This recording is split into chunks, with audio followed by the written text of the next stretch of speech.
Vice chairman का चुनाव है, यहाँ के सभी पार्षदों ने और पार्टी के सभी वरिष्ठ कार्यकर्ता नेताओं ने मिलकर के सर्वसम्मति से करवाया है। मुझे लगता है कि सर्वसम्मति से जब कोई चुनाव होता है तो निश्चित रूप में सब चुने हुए प्रतिनिधि मिल करके इकट्ठा होकर के संबंधित क्षेत्र की चिंता करते हैं और विकास करवाने का काम करते हैं और बिना किसी भेदभाव के विकास होता है। जैसे हमारे पूर्व मुख्यमंत्री मनोहर लाल जी ने एक नारा दिया था, समान विकास और समान रोजगार का, और मोदी जी ने नारा दिया था सबका साथ सबका विकास का।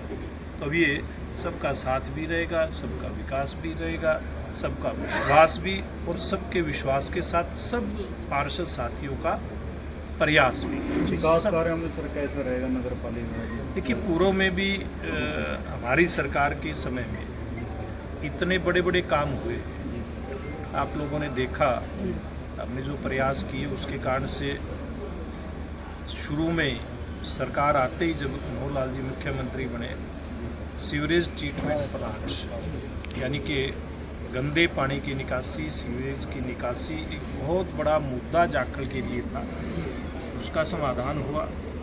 स्कूल की बिल्डिंग, छोटे छोटे बच्चे बच्चियाँ, उनका स्कूल कंडम हो चुका था, वो छोटी जगह के अंदर बिल्डिंग थी, आज विशाल बिल्डिंग जाखल के अंदर बन करके तैयार हो। नगर पालिका क्षेत्र में एक बड़ा कॉम्प्लेक्स बन करके तैयार हुआ, जिसमें नीचे अंडरग्राउंड पार्किंग भी है, जिसमें बड़ी संख्या में दुकानें भी हैं, और उसके ऊपर एक बड़ा हॉल भी है जिसमें सामाजिक कार्यक्रम किए जा सकते हैं। इस प्रकार की व्यवस्था खड़ी जाखल के अंदर हुई है।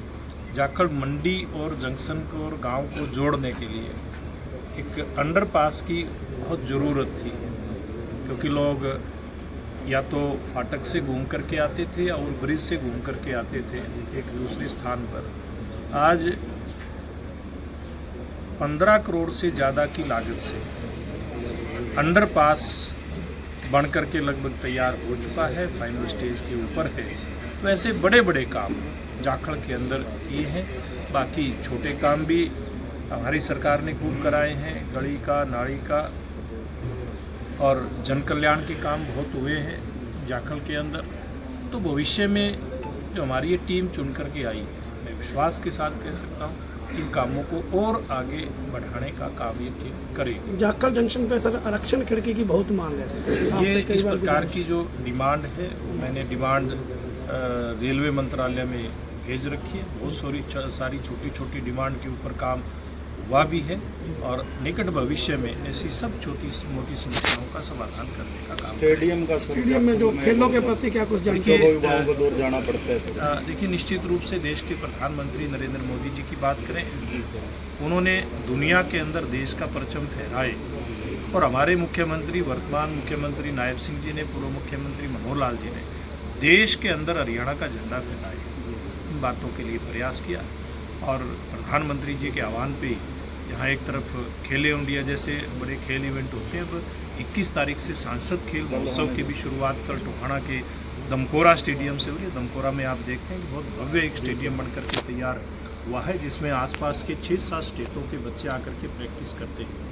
मेरी इच्छा है कि जाखल के अंदर भी कोई इस प्रकार की व्यायामशाला या स्टेडियम हो, लेकिन उसके लिए जगह की जरूरत होती है। दुर्भाग्य क्या है कि जाखल के एक साइड में पंजाब पड़ता है, और एक जाखल की जो इधर की साइड है, हरियाणा की साइड है, यहाँ घग्गर नदी के कारण से एक ऐसी समस्या है कि नज़दीक ऐसी कोई जगह इसके उपयुक्त बस्ती नहीं है जहाँ पर बाढ़ का पानी कभी कभी आता ना हो। 2-4-5 साल में पूरे जाखल को बाढ़ का पानी घेर लेता है। मैंने सब जनप्रतिनिधियों से आग्रह भी किया है, हमारी पार्टी के पदाधिकारियों से भी आग्रह किया है कि ऐसी कोई जगह वो देखें जिस जगह के ऊपर वहाँ बच्चों के खेल का कोई इंतजाम हो। उसके निश्चित रूप में जब कोई उपयुक्त जगह वहाँ मिल जाए, क्योंकि जगह के बगैर तो काम संभव नहीं है, तो खेल के मैदान का इंतजाम जाखल। एक जाखल नई बस्ती की सर थोड़ी सी डिमांड है कि उन्हें या तो ग्रामीण क्षेत्र से जोड़ा जाए, और उसके लिए कुछ इसके लिए संबंधित अधिकारियों से मेरी बात